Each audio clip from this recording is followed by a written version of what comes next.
नमस्कार, राम गुलाम राय online channel में आप सबका स्वागत है। आज डीएलएड सेकेंड सेमेस्टर के लिए महत्तम समापवर्तक पढ़ाया जाएगा। इसके प्रीवियस वीडियो में आपको लघुत्तम समापवर्त पे कुछ प्रश्न बताए गए थे। उस प्रश्नों को विश्वास है कि आपने पढ़ा होगा। फिर कुछ मौसा के प्रश्न बताते हैं, मौसा निकालने की विधि बताते हैं। फिर उसके बाद जब दोनों का ज्ञान आपको हो जाएगा तो दोनों का मिश्रण का प्रश्न आपके बीच बताया जाएगा। सबसे बड़ी बात, महत्तम समापवर्तक होता क्या है?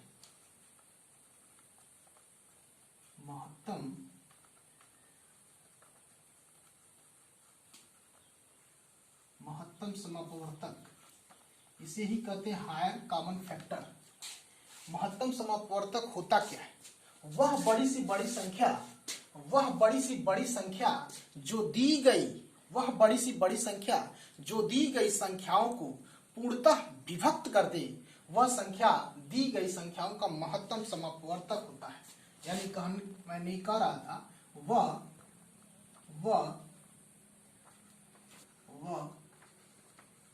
बड़ी से बड़ी संख्या जो दी गई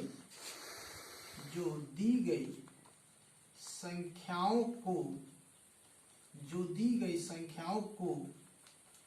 पूर्णतः विभक्त कर दे तो वह संख्या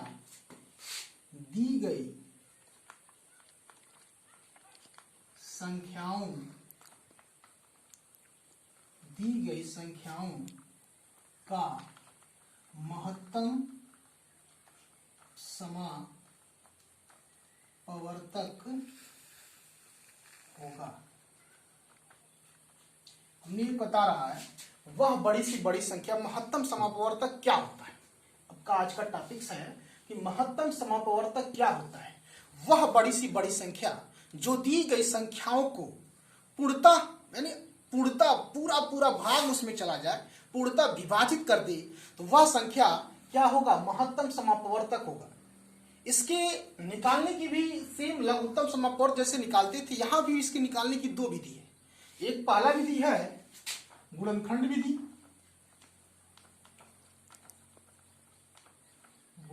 विधि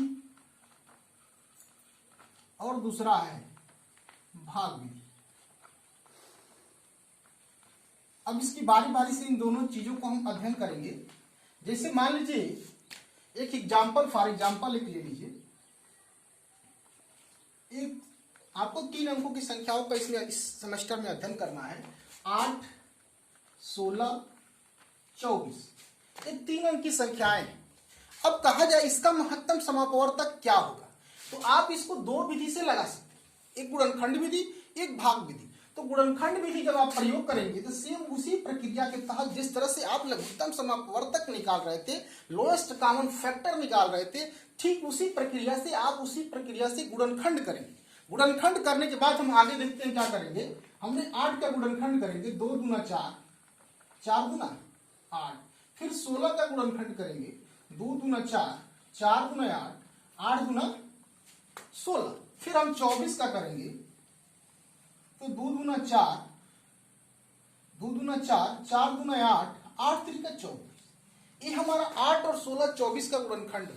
लघुत्तम समापवर्तक में हम क्या करते थे, हम देखते थे जो संख्याएं गुणनखंड में प्रयोग की गई है उनके अधिकतम घात वाला जो मान है उसको हम लघुत्तम समापवर्तक की गणना में शामिल करते थे। यहां हमें क्या करना है, महत्तम समापवर्तक में क्या करना है, देखना है कि कौन संख्या तीनों में क्या है। 3 अंक की संख्या है तो तीनों में वो कॉमन हो, जितनी संख्या है उसमें उस कॉमन हो। हम देख रहे हैं यहाँ पे, ये देखिए 2 आपका क्या है, यहां भी है, यहां भी है। फिर आप देखिए 2 यहां भी है, फिर 2 यहां भी है। फिर आप देखिए 2 यहां भी है, 2 यहां भी है, फिर ये 2 यहां। अब ये 2 और 3, ये 2 यहां है तो यहां नहीं है, यहां नहीं, ये 3 यहां है तो यहाँ नहीं है, यानी ये हमारा 3 2 2 जो है वो तीनों संख्याओं में दिया गया है, यानी ये हमारा क्या है, कॉमन है। यही आपका दी गई संख्याओं का महत्तम समापवर्तक होगा, जिसे हम संक्षिप्त रूप में मौसा लिखते हैं। अब इसका हम लिखेंगे 2 गुणे 2 गुणे 2 बराबर क्या, यानी दी गई संख्याओं का क्या होगा, मौसा क्या हो गया 8। आपने परिभाषा में पढ़ा वह बड़ी सी बड़ी संख्या जो दी गई संख्याओं को पूर्णतः विभक्त कर दे वह संख्या क्या होगी, महत्तम समापवर्तक होगा।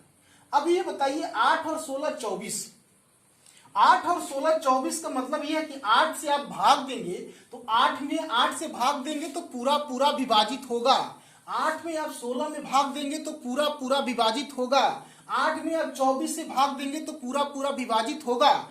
रही बात, अब ये बड़ी सी बड़ी इसलिए कहा गया है क्योंकि 8 16 24 में आप 2 से भी भाग देंगे तो पूरा पूरा विभाजित होगा, लेकिन 2 आपकी दी गई संख्याओं का महत्तम समापवर्तक इसलिए नहीं होगा कि 2 से बड़ा एक 8 यहाँ उपलब्ध है जो तीनों संख्याओं को पूर्णतः विभाजित कर रहा है। इसलिए हम प्रयोग करते हैं वह बड़ी सी बड़ी संख्या जो दी गई संख्याओं को पूर्णतः विभक्त कर दे। ये रहा आपका गुणनखंड विधि। गुणनखंड विधि से कितना हो भी बड़ा आपका रहे, कितना हो भी अंकों का संख्या रहे, उसको हम इसी सहायता से हम गुणनखंड विधि से महत्तम समापवर्तक निकालते हैं। अब इसके बाद बचता है भाग विधि। भाग विधि कैसे करेंगे, अब देखिए 8 16 24। अब आप किसी दो संख्याओं को टच करिए, जो छोटा है उसको भाजक बना लीजिए। 8 16, 8 दूना 16, यानी 8 और 16 में भाग हमारा चला गया है। अब इस भाजक को फिर यहां प्रयोग करिए, ये 8 से 24 से भाग दीजिए, 8 त्रिका 24, यहां भी हमारा 8 से भाग चला गया तो हमारा मौसा भाग विधि से भी क्या मिलेगा, दोनों विधि से आंसर हमारा एक ही आएगा, अलग अलग नहीं आएगा। इस बात को ध्यान रखिएगा, चाहे गुणनखंड विधि रखिए चाहे भाग विधि रखिए, दोनों से आपका आंसर सेम ही आएगा। तो आप गुणनखंड विधि का पर जब आपसे प्रश्न पूछा जाएगा, अक्सर प्रतियोगी परीक्षाओं में ये नहीं कहा जाता है कि आप किस विधि का प्रयोग करें, आप उस संख्या का दी गई संख्याओं का महत्तम बताना होता है। लेकिन जब आप डीएलएड सेकंड सेमेस्टर के विद्यार्थी, आपके एग्जाम में यदि प्रश्न का कंडीशन कर दिया गया कि इस दी गई संख्याओं का महत्तम गुणनखंड से लगाइए, तो आप गुणनखंड विधि का प्रयोग करेंगे। दी गई संख्याओं का भाग विधि से लगाइए तो आप भाग विधि का प्रयोग करेंगे। जबकि कोई भी नहीं कहता है, गुणनखंड और भाग कुछ नहीं कहता है दी गई संख्याओं का महत्तम निकालिए, तो आप स्वेच्छा है जो विधि प्रयोग करेंगे दोनों ही सत्य होंगे। You are right. इसके बाद आप कुछ एग्जाम्पल और देते हैं।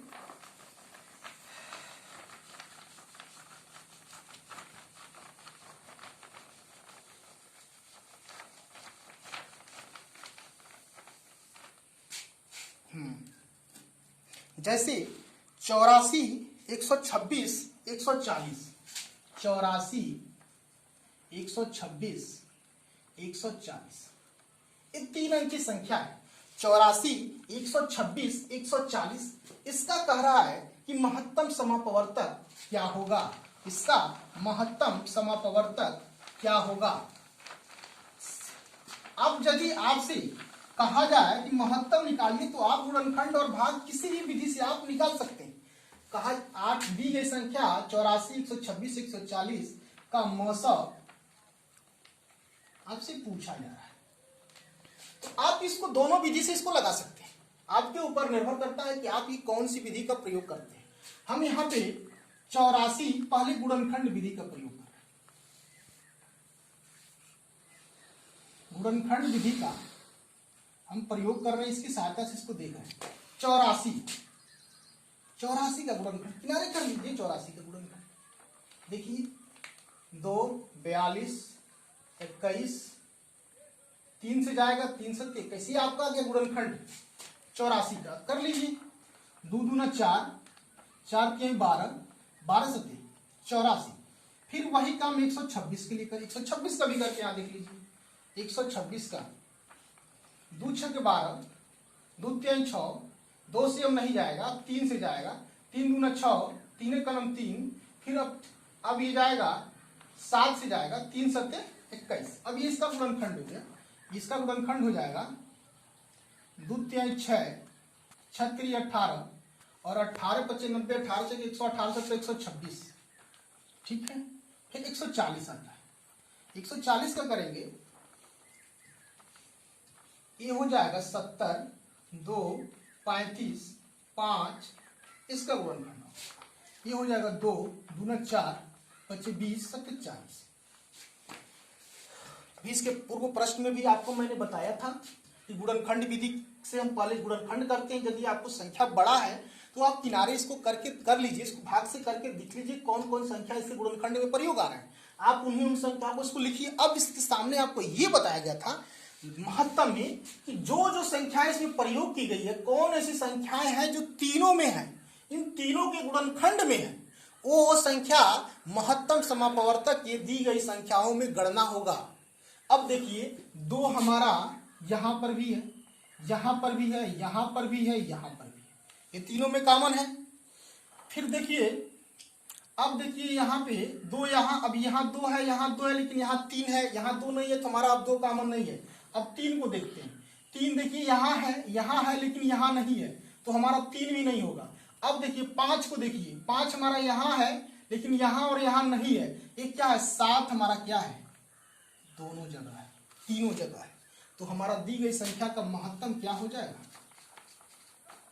2 गुणे 7 बराबर 14। यही आपका दी गई संख्या का महत्तम होगा गुणनखंड विधि की सहायता से।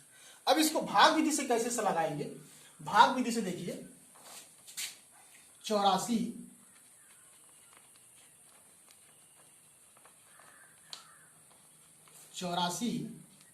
126 भाग दीजिए, भाग तरफ जैसे भाग देते हैं, कितना बार भाग जाएगा, एक बार जाएगा।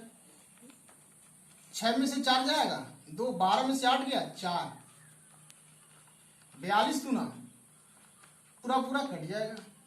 अब ये 42 को, अब अगला संख्या आपका क्या बचा था 140, 42 से अब भाग दीजिए 140 में। अब देखिए 42 कितना बार में जाएगा, 3 बार में जाएगा, 3 बार में जाएगा। 2 तिहाई 6, 3 जो को 12, 10 में से 6 गया 4, 3 में से 2 गया 1, 14 भी हो जाएगा भाजक। अब ये जो भाजक था ये हो जाएगा यहाँ पे भाज्य 42, 14 तिया क्या हुआ, पूरा पूरा क्या हुआ, कट गया। तो हमारा क्या होगा, दी गई संख्याओं का महत्तम क्या होगा 14। आपका इसकी विधि से भी आया था लग महत्तम, गुणनखंड से भी 14 और भाग विधि से, दोनों से भी आपका महत्तम क्या आ गया 14 आ गया।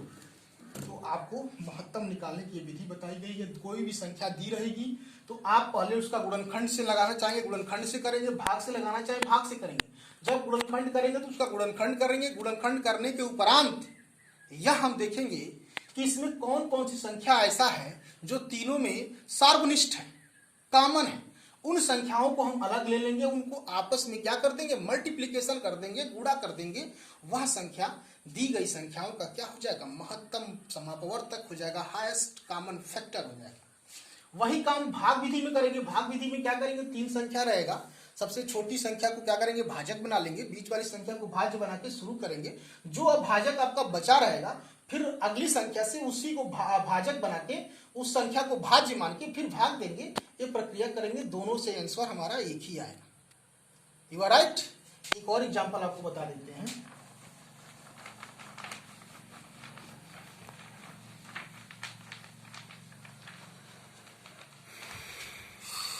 कितनी देर वीडियो चला, चलिए 625, फिर एक है 15, 31, 25 और है 15, 625। पूछा जा रहा है इसका मौसा क्या होगा। 625, 31, 25, 15, 625, इसका मौसा क्या होगा। तो सेम वही दोनों गुणनखंड विधि करेंगे। इसका जब आप गुणनखंड करेंगे 625, तो ये 5 से चलता है, 5 में 25, 25 बच्चे 125, 125 बच्चे 625, 625 बच्चे 3125, 3125 बच्चे 15,625। आप कर लेंगे किनारे भाग विधि, जिसके पूर्व प्रश्न में बताया गया था। तो आप 625 का गुणनखंड मिल जाएगा, ये मुझे मालूम है। 5 में 25, 25 बच्चे 125, ये गुणनखंड विधि से लगाया जा रहा है। 3125 का करेंगे तो तो 5 में 25, 25 25 125, 5 में 25, 25 25 125, एक और 5 यहाँ रहेगा। 5 में 25, 25 25 125, 125 25 625, 625 25 3125। अब करेंगे 15 6 2 5 का। 5 में 25, 25 25 125, 625 3125। कितना कॉमन है? ये 4 5 क्या है? यहाँ भी है, यहाँ भी है, यहाँ भी है। ये चारों 5 हमारा क्या होगा? दी गई संख्याओं का महत्तम होगा। 5 गुणे 5 गुणे 5 गुणे 5, 5 में 25, 25 25 125, 125 25 625। यानी आप देख रहे होंगे, यानी किसी भी संख्या का जो उसमें सबसे छोटी संख्या है उससे बड़ा संख्या कभी भी महत्तम नहीं होगा। उसका छोटा संख्या महत्तम हो सकता है, ये कोई जरूरी नहीं है कि हमेशा होगा, लेकिन ये हो सकता है। लेकिन इससे बड़ा दी गई संख्याओं का महत्तम नहीं होगा। अब मैं आपको इस वीडियो में यही बताया गया था, महत्तम समापवर्तक निकालने की विधि। महत्तम समापवर्तक क्या होता है? वह बड़ी सी बड़ी संख्या जो दी गई संख्याओं को पूरा पूरा विभाजित कर दे, वह संख्या दी गई संख्याओं का महत्तम समापवर्तक होगा।